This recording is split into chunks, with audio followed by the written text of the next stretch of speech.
지난 시간까지 DC 코믹스 캐릭터와 좀비 세계관이 결합된 DC즈드 만화책과 그 외전들을 소개해드렸는데요.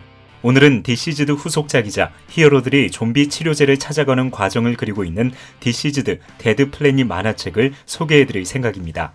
특히 이 만화책은 DC즈드와 DC즈드 외전에 등장했던 거의 모든 캐릭터가 등장하며 더욱 거대하고 화려한 스토리를 보여주는데요. 과연 히어로들은 좀비 치료제를 찾을 수 있을까요? 지금 바로 시작합니다.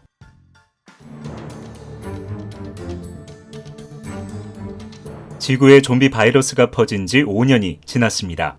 그동안 좀비 바이러스는 수많은 사람과 히어로들을 죽음으로 몰고 갔고 살아남은 사람들은 혼자 살아남았다는 죄책감과 그리움에 시달리고 있었는데요. 존 콘스탄틴 역시 밤마다 그의 가장 친한 친구였던 체스 챈들러의 재가 담긴 상자를 옆에 두고 오블리비언 바에서 술을 마시고 있었죠. 콘스탄틴은 먼저 떠나간 사람들을 그리워하며 체스에게 말합니다. 자신이 직접 재를 긁어 모았지만 아마 다른 사람의 재도 포함되어 있을 것이라고. 하지만 대부분 체스의 재인이 안심하라고 말이죠. 그렇게 콘스탄틴은 체스와 건배를 하며 무료한 시간을 보내고 있었는데요. 바로 그때 오블리비언 바에 나타난 자타나가 세계가 위험에 빠졌는데 여기서 혼자 술을 마시는 건 좋지 않다고 말합니다. 그러자 콘스탄틴은 자신은 혼자서 술을 마시고 있는 건 아니라면서 퉁명스럽게 대꾸하는데요. 놀랍게도 그 순간 그의 주위를 둘러싸고 있는 유령들이 나타나죠. 누구보다 열심히 싸웠던 빅 바르다와 미스터 미라클 부부를 비롯해 좀비 치료제를 찾아다녔던 미스터 테리픽과 과거를 바꾸기 위해 노력했던 블루 비틀과 부스터 골드까지. 한편 좀비 원더우먼에게 파괴되었던 사이보그는 무려 5년 만에 재가동을 시작합니다. 그리고 과거 배트맨이 숨겨놓은 추적 장치를 이용해 전 우주에 조난 신호를 보내는데요. 그 무렵 저스티스 리그는 인류가 새롭게 자리를 잡은 얼스2 행성을 지키기 위해 외계인들과 치열하게 싸우고 있었죠. 먼저 그린랜턴과 원더우먼, 슈퍼맨은 외계인의 함대를 공격하면서 그들의 시선을 끌었고 배트맨은 우주선에 몰래 침투해서 그들의 지도자를 만나러 가는데요. 최대한 외계인들을 죽이지 않으면서 시선을 끌고 있던 슈퍼맨은 배트맨에게 제발 외계인들을 해치지 말고 평화롭게 대화로 해결하라고 부탁하죠. 그리고 당연히 그러겠다고 대답한 배트맨은 드디어 외계인 지도자를 만나 대화를 시도하는데요. 얼마 후 심사가 뒤틀린 배트맨이 외계인 지도자를 협박하자 그것을 통신으로 듣고 있던 슈퍼맨은 급히 날아와 그들의 사이를 가로막습니다. 그리고 슈퍼맨은 1300만 명의 생존자들이 살고 있는 뉴 메트로폴리스로 외계인 지도자를 데리고 가는데요. 그곳에 거주하고 있던 얼스2 행성의 대통령 로이스 레이는 우리는 새로운 보금자리를 위해 이 행성에 왔고 우주전쟁에는 관심이 없다는 말로 외계인들과 평화협정을 체결하죠. 한편 알프레드는 배트맨에게 지구에서 사이보그의 조난 신호를 받았다는 사실을 알립니다. 그리고 이 사실을 전해들은 저스티스 리그는 이 문제를 두고 열띤 토론을 진행했는데요. 평소 의심이 많았던 그린 에로우는 이 신호는 좀비들이 만든 함정일지도 모른다면서 이 신호를 무시하자고 주장하죠.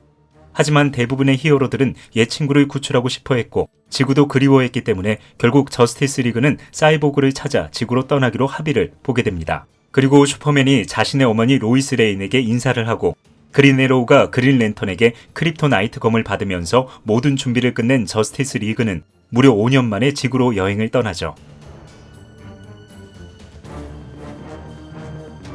우주선을 타고 지구 근처에 도착한 저스티스 리그는 지구와 태양을 보호하고 있는 그린 랜턴 킬로웍을 만납니다.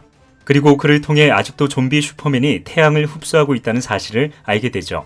하지만 바로 그때 믿을 수 없을 정도로 빠르게 어떤 존재가 접근하자 저스티스 리그는 공격 준비를 하며 마음을 가다듬는데요. 놀랍게도 그 생명체는 5년 동안 슈퍼맨 일행과 떨어져 지구에 남아있던 크립토였죠. 크립토는 고담시에 있는 포이즌 아이비의 안식처에서 지내고 있다가 슈퍼맨이 지구 근처에 도착한 것을 느끼고 바로 이곳으로 달려왔는데요. 슈퍼맨은 크립토를 보고 매우 기뻐하며 강아지와 잠시 시간을 보냅니다. 그리고 얼마 후 지구에 도착한 저스티스 리그는 사이보그의 머리와 몸을 발견하고 원더우먼은 진실의 올가매를 이용해 사이보그를 다시 깨우죠. 그렇게 다시 깨어난 사이보그는 자신이 알고 있는 진실을 저스티스 리그에게 말해주려고 했는데요.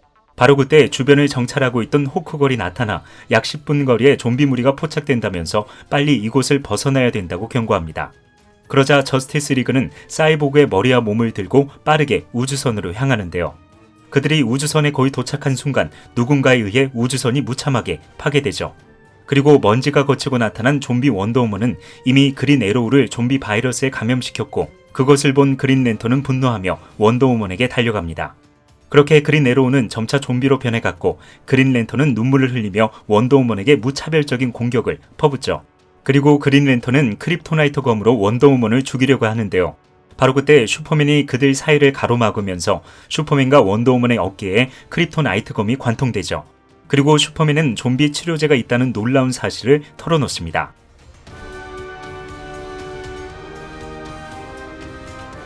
아스날은 오늘도 여전히 시카고에서 생존자들을 지키며 혹시 모를 위험에 대비하고 있었는데요.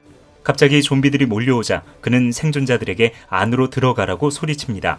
하지만 아직도 안으로 들어가지 못하고 홀로 떨어져 있는 소녀 그레이시를 발견한 그는 빨리 그녀를 대피시키려고 했는데요. 바로 그때 좀비 파이어가 들이닥치면서 아스날은 처참하게 죽임을 당하고 그것을 지켜보던 그레이시는 공포에 휩싸이죠. 그렇게 그레이시가 죽은 아스날을 보면서 눈물을 흘리고 있을 때 갑자기 포털을 열고 존 콘스탄틴이 나타납니다. 그리고 콘스탄틴의 뒤를 이어 블루데빌과 레드후드, 레그맨, 자타나, 레비저, 디텍티브 침프로 이루어진 섀도우 팩트 팀이 등장하죠.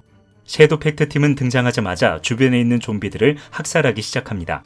그리고 자타나는 좀비 파이어에게 다가가 그녀를 도발하고 충분히 가까이 다가왔을 때 마법으로 그녀의 화염 능력을 없애버립니다. 그 결과 좀비 파이어는 높은 곳에서 추락하면서 그대로 즉사하고 그것을 본 콘스탄틴도 열심히 좀비들을 처리하는데요. 바로 그때 갑자기 나타난 스원프싱이 정원에 대해 이야기할 것이 있다면서 대화를 요청합니다. 그러자 콘스탄틴은 저렇게 많은 좀비들이 보이지 않냐면서 짜증을 내는데요. 그 이야기를 들은 스원프싱은 아주 간단하게 좀비들을 처리하고 다시 한번 콘스탄틴에게 대화를 요청하죠. 그렇게 좀비들이 빠르게 정리되자 콘스탄틴은 고담시에 있는 포이즌 아이비의 정원을 이미 알고 있다고 말하는데요. 스원프싱은 그 정원이 아니라 그 반대쪽에 위치하고 있는 호주의 정원이 있는데 그 정원에서 고통을 호소하는 소리가 계속 들린다고 말합니다. 그러자 콘스탄틴은 호주처럼 위험한 곳에 왜 가야 되냐면서 농담을 던지는데요. 그 말을 들은 스원프싱이 크게 화를 내자 콘스탄틴은 상황이 심각하다는 것을 깨닫고 레드우드와 레비저에게 살아남은 시카고의 생존자들을 포이즌 아이비의 정원으로 데려가 달라고 부탁합니다. 그리고 나머지 인원들은 콘스탄틴과 함께 스원프싱을 따라 호주로 향했고 얼마 후 레드우드와 레비저는 생존자들을 데리고 무사히 포이즌 아이비의 정원에 도착하는데요. 할리퀸은 그들을 환영해주고 포이즌 아이비와 함께 닥터 페이트가 증축한 운명의 탑을 바라봅니다. 운명의 탑은 아무리 강력한 좀비들도 포이즌 아이비의 정원에 들어올 수 없도록 마법을 걸어주었고 그 덕분에 이 정원은 무려 5년 동안 큰 피해를 입지 않았는데요. 놀랍게도 바로 그때 누군가가 마법의 힘을 뚫고 빠르게 정원으로 접근합니다. 그러자 닥터 페이트와 메리 마블은 급히 전투 준비를 끝마치고 하늘로 날아오르는데요. 얼마 후 원더우먼이 중상을 입은 슈퍼맨을 데리고 나타나자 닥터 페이트는 그가 마법의 힘으로 다쳤다는 것을 바로 눈치채죠.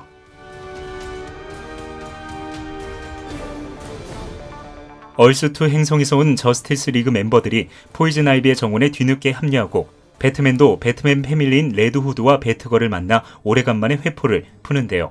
레드후드는 새로운 배트맨이 된 데미안을 보고 브루스가 옳은 결정을 내렸다면서 데미안 웨인을 안아줍니다. 하지만 포이즌 아이비는 그린 랜턴이 좀비가 된 그린 에로우를 정원으로 데려오자 이곳의 안전을 위해 안으로 들일 수 없다면서 화를 내는데요.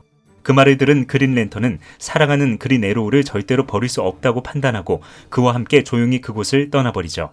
그렇게 히어로들이 쓸쓸한 마음에 사로잡혀 있을 때 할리퀸은 호커걸이 사이보그의 머리를 들고 있다는 것을 눈치챕니다. 그리고 얼마 후 드디어 말을 할 수 있게 된 사이보그는 그들에게 자신의 몸속에 좀비 치료제가 있다는 충격적인 소식을 전하죠. 그리고 그 말을 들은 닥터 페이트가 마법과 과학을 적절히 조합하면 충분히 치료법을 만들 수 있겠다면서 히어로들에게 새로운 희망을 불어넣습니다. 한편 호주에 도착한 콘스탄틴 일행은 수천만 명의 좀비들과 뜨거운 불길에 둘러싸여 있는 요새를 발견합니다. 그리고 주변을 둘러보던 그들은 걸어서 요새로 들어갈 수 없다고 판단하고 공중을 날아 그곳을 빠르게 벗어나는데요. 얼마 후 콘스탄틴 일행은 거대한 넓이를 가지고 있는 피 웅덩이를 발견하고 이상함을 느낍니다. 그리고 그들은 깨닫게 되죠. 그 피 웅덩이는 사실 좀비로 변한 플라스틱 맨이었고 그것을 뒤늦게 깨달은 콘스탄틴 일행은 급히 그곳을 벗어나려고 했는데요. 바로 그때 플라스틱맨이 레그맨과 자타나, 블루데빌을 잔인하게 죽여버리죠. 그리고 플라스틱맨은 당황하고 있는 콘스탄틴과 디텍티브 침프, 스원프싱을 한 입에 삼켜버립니다. 과연 그들은 무사할 수 있을까요? 그리고 다음 시간에는 히어로들이 좀비 치료제를 본격적으로 찾아가는 과정과 새로운 위협이 등장합니다.